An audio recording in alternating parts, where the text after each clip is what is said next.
শয়তানের টার্গেট ছিল জান্নাত থেকে হযরত আদম এবং হাওয়াকে বের করে দেবে না।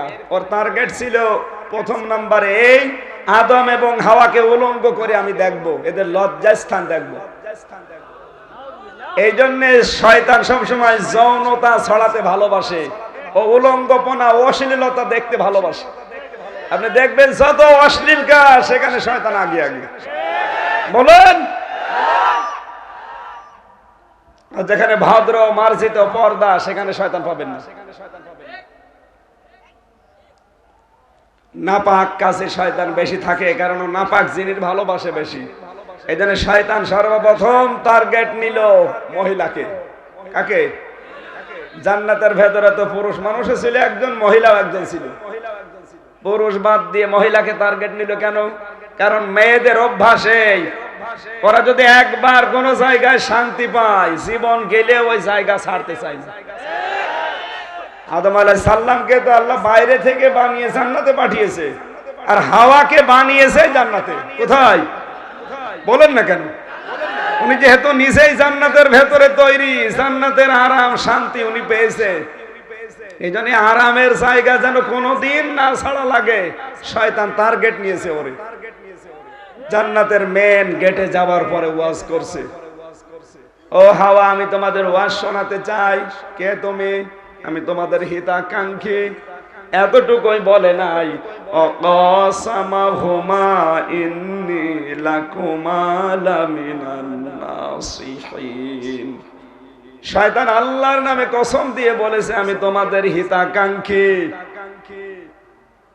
এইজন্য আপনি তাকিয়ে দেখবেন পৃথিবীতে শয়তানের যত ছেলেবেলা আছে, ওরা যখন কোনো কিছু নিয়ে আসে এমনি আসে না, প্রথমে হিতাকাঙ্ক্ষী সেজে আসে।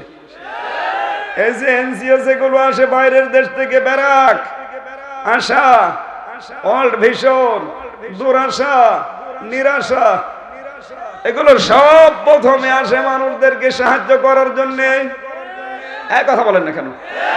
এগুলোর সব প্রথমে হিতাকাঙ্ক্ষী সেজে আসে, এরপরে পরিবারে ঢোকে, আপনার মেয়েকে বউকে আস্তে করে ঘরের বাইরে নিয়ে যায়। আপনি জীবন খুলে মরে গেল লোন দেবে না। আপনার বউ পাঠান, মেয়ে পাঠান, বেটার বউ পাঠান, লোন দিতে রাজি আছে। কারণ ওদেরকে পর্দার ভেতর থেকে বের করে শয়তান কি চায়? যৌনতা ছড়াতে বেশি ভালোবাসে। এদের সর্বপ্রথম ওর টার্গেট কারা? আরো আসতে বলে। হযরতে হাওয়া দেখলেন শয়তান ওয়াজ করছে ঠিক, কিন্তু কেঁদে ফেলেছে আগেই। ডাক দিয়ে বলেন, মানে কাঁদেন কেন? ওয়াজ করেন। ওয়াজ করার আগে যারা কেঁদে ফেলে এটা শয়তানের অভ্যাস।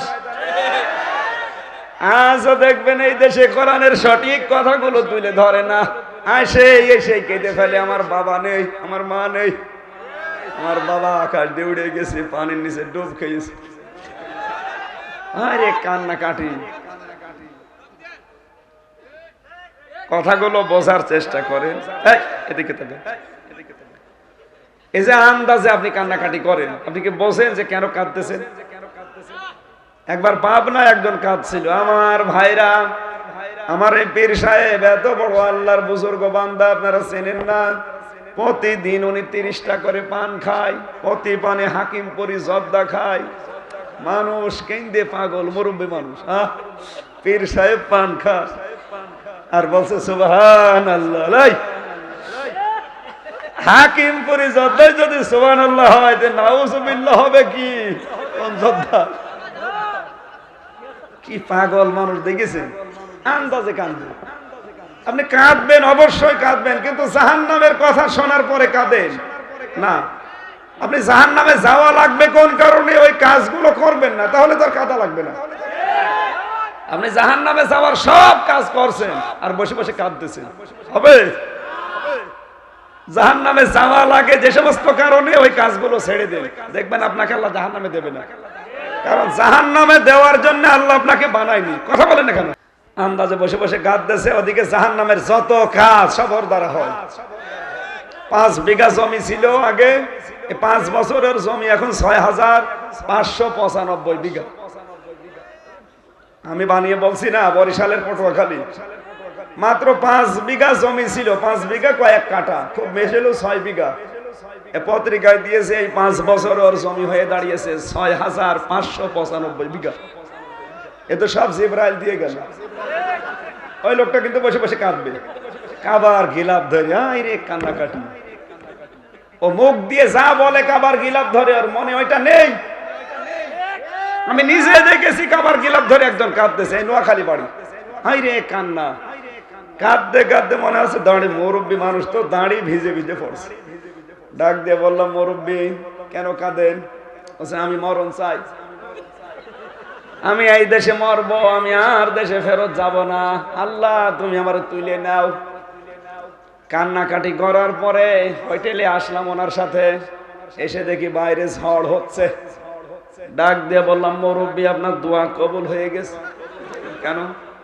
আপনি যে দোয়া করলেন ও দোয়া তো আরো সে পৌঁছিয়ে গেছে, আপনি তো মরবেন এবার। আমারে বলছে, আমির হামজা এ দোয়া তো আমি এবছরের জন্য করিনি।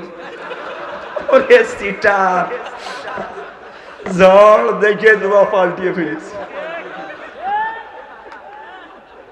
ওর মুখে যা ছিল মনে তাই ছিল সিটার।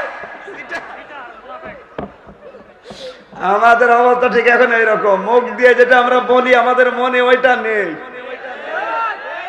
আপনি কি রাগ করলেন? আচ্ছা, মন খারাপ অনেকে, আপনার মুখে যেটা বলবেন আপনার মনে যেন এটা থাকে, যদি না থাকে আপনি কিন্তু মুনাফিক হয়ে মরবেন। ওই লোকটা কি বলছিল, আমির হামজা দোয়া আমি এবছরের জন্য করিনি, আগামীতে যদি আসি তখন। তো ওর মতো সিটারের দোয়া কবুল হবে? কারণ ওর মনের কথা আর মুখের কথা এক না। কথা বলেন।